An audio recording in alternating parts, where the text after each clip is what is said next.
Hi, I'm Heather. Welcome to class. Today we're going to do a short practice to strengthen our abdominal muscles.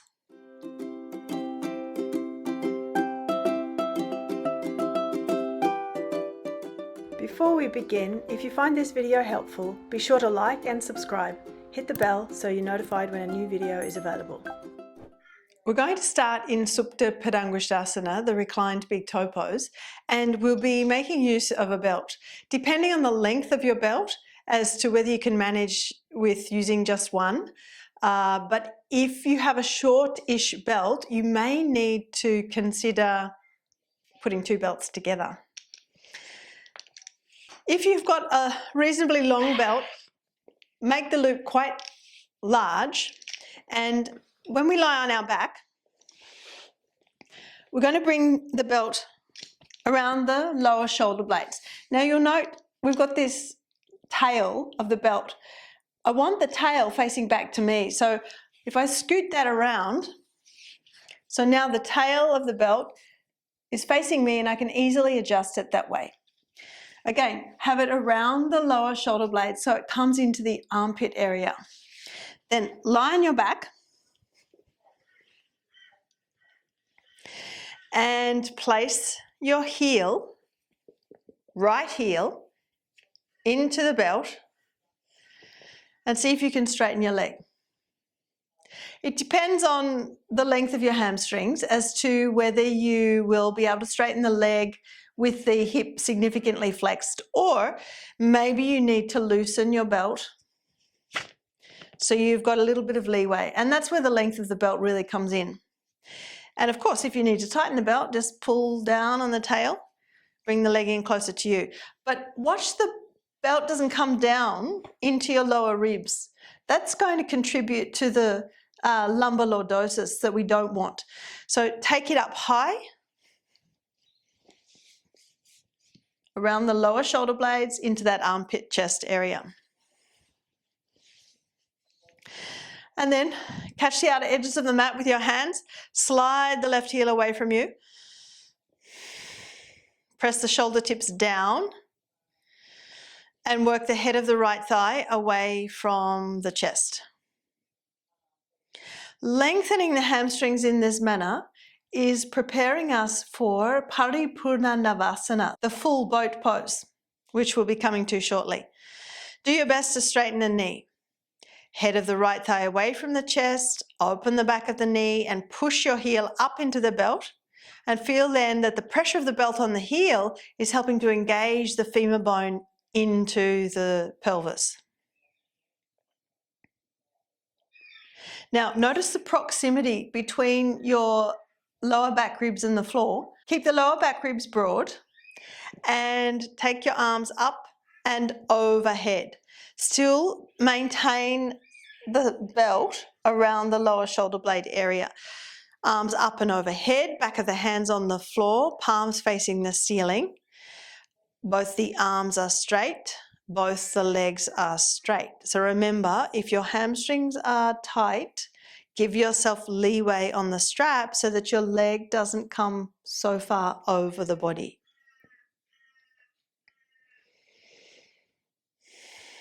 Now for our second variation of Supta Padangusthasana, take your arms out wide at shoulder height and note if your belt has slipped, can you bring your belt further up to that armpit area? The arms are out wide and then we're taking this right leg out. So you let the heel slide on the belt, and if your belt is putting pressure on your breast, move it up higher so it sits above the breast. Push the heel into the belt and again feel the pressure of the belt on your heel, feeding the femur bone now into the pelvis, and work your left thigh down in opposition to the right leg. As you work your left thigh down, turn your navel to the left.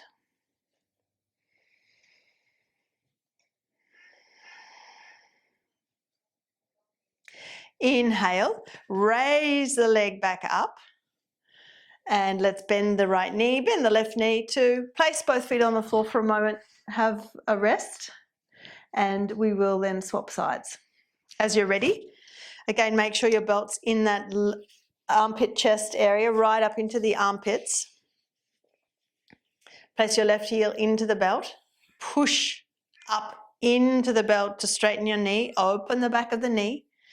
Press the thigh bone away from the chest. So you really are encouraging that opening at the back of the knee. That way we're getting the full length of the hamstring muscles, not just partial length, which happens when we bend the knee. So again, if you're stiff, give yourself leeway on the strap so the leg's further back and you can straighten the knee that way. Catch the outer edges of the mat, roll the shoulder tips down to the floor and slide the right heel away from you as you straighten the right leg.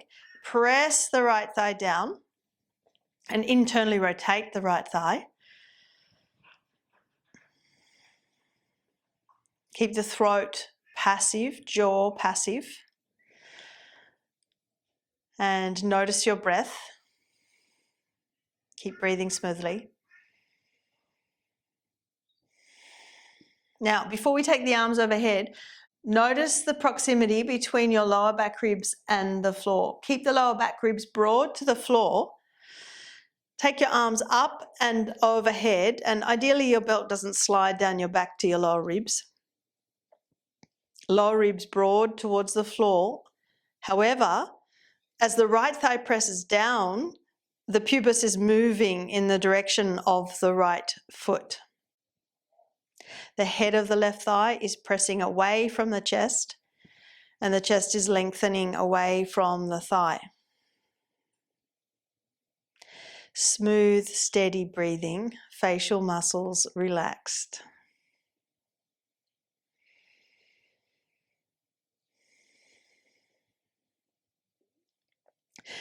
Now, before we do the second variation, you might want to bend both knees and readjust your belt. Sometimes it does want to slip a little. Bring it right into that armpit area. Again, straighten both legs. Stretch your arms out wide, shoulder height. And then as you take your leg out to the side, let the heel slide on the strap. And if this belt is on your breast, take it up higher so it sits above your breast. And as you slide the heel along the belt, keep the pressure on the heel. The belt's on the heel. Feel the pressure of the belt helping to feed the femur bone back into the pelvis. And work your right thigh down still. Right thigh down, turn your navel back towards the right. Stay broad in this back right waist. That way, we're switching on the transverse abdominals, the deep abdominal muscles.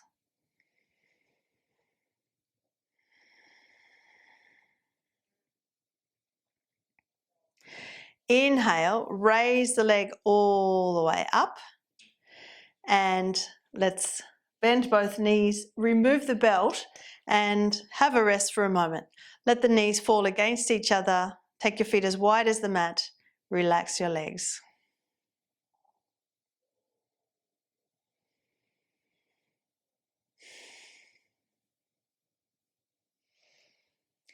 Now we're going to try the pose without the belt. If you have the flexibility, we'll catch the big toe. The name of the pose, the reclined big toe pose. If you feel stiff in the legs, you can use your belt, and I'll demonstrate with that first. So again, we're lying on our back. You can use your belt around the foot. You can create handles with your belt, so you've got a big loop you're still working with, and then work towards straightening the leg. So better to have the legs straight and further away from you than to have the thigh coming closer to you and the knee bent. So find out whether you need to use your belt. If you feel flexible enough in the hamstrings, reach for your big toe, but watch that in the reaching for your big toe, your shoulder doesn't lift off the floor. Can you feed the upper arm bone down into the shoulder joint, shoulder down towards the floor, shoulder tip towards the floor, straighten the right knee. Then slide the left heel away from you, press the thigh down, internally rotate your left leg, catch the outer edge of the mat with your left hand and draw the left shoulder tip down towards the floor. As the right shoulder tip draws down towards the floor, the collarbones are broad on both sides of the chest, and we're not compromising the length of the back of the neck. If the right shoulder tip lifts up, the back of the neck usually shortens. So here, keep the back of the neck long and neutral. Now for our second variation, stretch the left arm out wide to the side, pin the shoulder down, left shoulder down, and as you take the right leg out to the side, it's common that the weight wants to keep going in that direction, but your job is to press back the left thigh. Turn the navel back to the left. So these transverse abdominals, particularly on the left side, should be switched on. As you turn your navel back towards the left, the back of the left waist is close to the floor. Broaden the back ribs on the left side. Inhale, raise the leg back up, and exhale, release that right leg. Bend up both knees and we'll take the left leg up. Reach either for the grip of the big toe or put your strap around the left foot. Left leg is up and the knee is straight. Now notice here, if there's stiffness and you're going for your big toe grip, is your shoulder lifting away from the floor? As you're pulling on the big toe, can you feed that upper arm bone back down into the shoulder joint? Draw the shoulder tip back down to the floor so the collarbones are broad on both sides of the chest. Grip the outer edge of the mat with the right hand, right shoulder tip down, and then slide the right heel away from you. Press the right thigh down, internally rotate the right thigh. Keeping the back ribs broad, particularly focus on these right side back ribs as we move to our second variation. Take the right arm out to the side, and as you exhale, sweep the left leg out wide to the side, all the while you're pressing down the right thigh and sweeping the navel across to the right side, engaging these deep abdominal muscles. So if you palpate here on the right side of the abdomen, you should feel these muscles are switched on. Turn your abdomen to the right, broaden the lower back ribs on the right side, all the while keeping both shoulder tips on the floor, chest broad, neck neutral.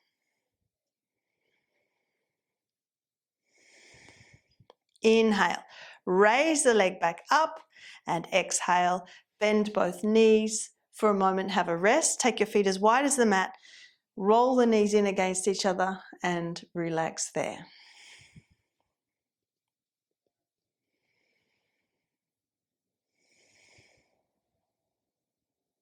Then roll over to the side and come up to sit. We're going to do a variation of a pose called Uttana Padasana. Now, in the full pose, the back is arched and we're resting on the crown of the head. We're not going to do that today, but we are going to work with the legs at a 45-degree angle and the arms also on a 45-degree angle. So again, let's lie on our back and catch the outer edges of the mat with your hands. With the legs together, bring the ankle bones, big toe bones together. Can you stretch the legs out straight at a 45-degree angle to your torso? Notice here, commonly the belly wants to pull up, press out, and the lower back wants to arch significantly. So that's what we want to restrain. Can you draw the navel back towards the spine as if you want to bring the spine to the floor, but do allow some of your natural lumbar curve to be maintained. And then stretch your arms up, bring your hands together if you can manage. Arms are straight, legs are straight. So we're in a variation of Uttana Padasana. Keep matching the ankle bones, big toe bones. Slight internal rotation of the thighs to encourage that contact between the inner feet. And go on bringing your awareness to this abdominal area. Can you retreat the navel back towards the back abdominal wall? All the while, breathe smoothly.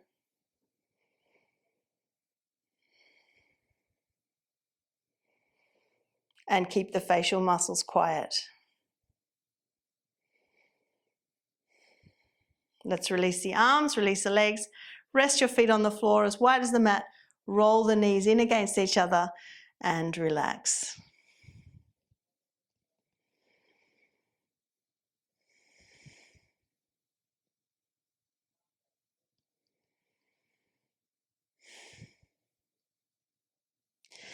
And as you're ready, roll to the side, come to sit up. For the next pose, Paripurna Navasana, the full boat pose, we're going to utilize the chair and our belt. Again, having the belt in that large loop. Put the belt around your shoulder blades, just as you did. And remember, we want to have the tail of the belt facing back towards us so we can adjust it as we may need. Have it riding up high around the lower shoulder blade so it's coming into the armpit. And when we put it around the heels, we're going to bring the calf muscles up onto the chair seat. So this is where our hamstring mobility comes into play.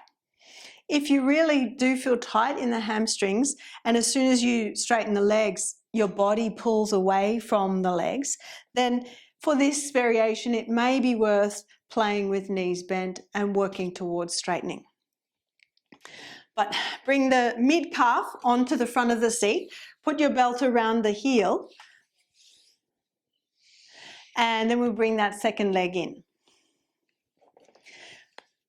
Have the belt around the heels, not the arches of the feet, not the balls of the feet, but the heels, specifically to give that feeling of pressure on the heels to feed the femur bones into the pelvis. Now here we might need to adjust ourselves. Do we need to come in closer to the chair, mid-calves on the front of the chair, and do we need to adjust the belt? So I'm pulling my belt a little tighter to bring myself in a little closer to the legs to feel that I'm creating a compact pose. Quite an acute angle between the torso and the legs. And I'll hold on to the front of the seat with the hands and use this to motivate the lift of the chest, but also the lift of the lumbar spine. The top of the sacrum moves in, so we need to roll onto the sitting bones rather than letting ourselves fall back onto the tailbone. So feel that as the top of the sacrum moves in, the lumbar spine moves in, roll onto the sitting bones, and then feel the corresponding lift through the thoracic spine in, and the sternum up. Sternum broad, collarbones broad. And we find that this is a boat pose that we can manage to stay in. Press through the inner feet. With the belt around the heels, the inner feet can come together, ankle bones, big toe bones touching, and then peel the outer feet back towards the outer hips, helping to create a feeling of compacting your hips, outer hips squeezing in. Maintain the lift through the lumbar spine and maintain the pressure of the calves onto the seat as you take the arms up and overhead. So we have an Urdhva Hasta expression of the arms. Do your best to go on lifting the chest up and draw the navel back towards the back abdominal wall. So the top of the sacrum lifts and moves forward towards the navel, and the navel moves in and back towards the top of the sacrum. Now, some of you will be able to manage attempting to take the calf muscles off the chair. So lean back a little more, press the forearms back a little more so you're toying with your balance here on the sit bones. Obviously, we don't want to keep going backwards and be on the tailbone. We don't want to collapse backwards.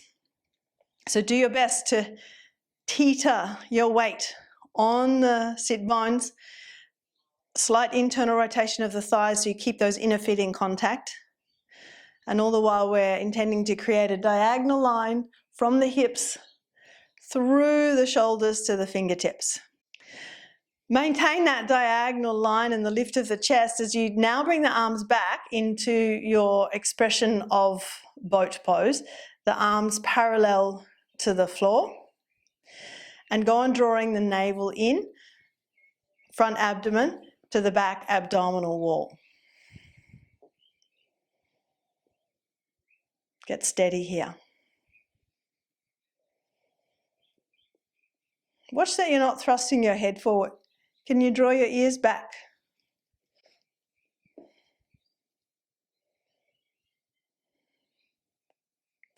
Now let's release. Reach your hands back to the chair, bring your calves back to the chair, bend your knees and remove your belt from the feet, and let's step the legs down.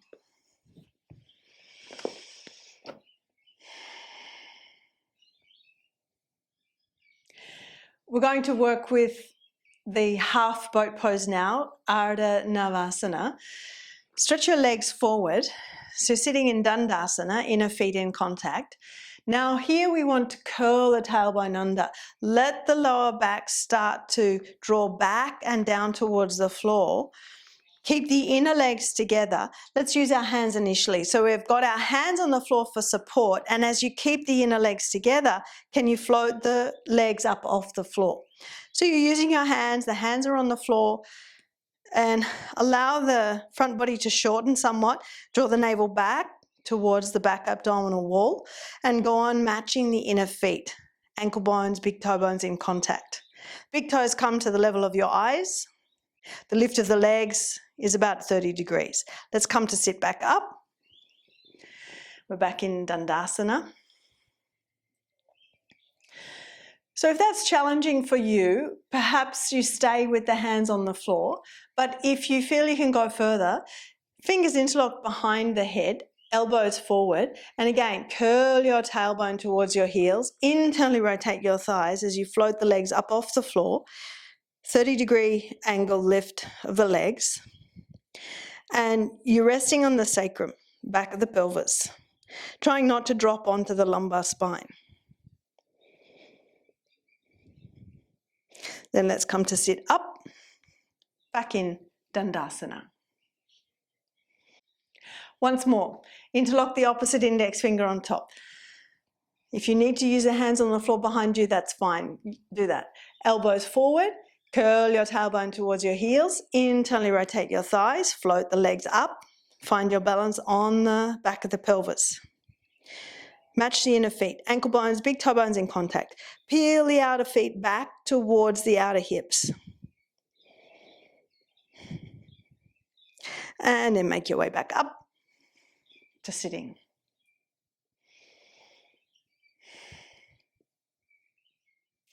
A lot of what we do in our abdominal poses also involves other groups of muscles. We find that we're strengthening our spinal muscles, very much strengthening our hip flexors, as well as our abdominals.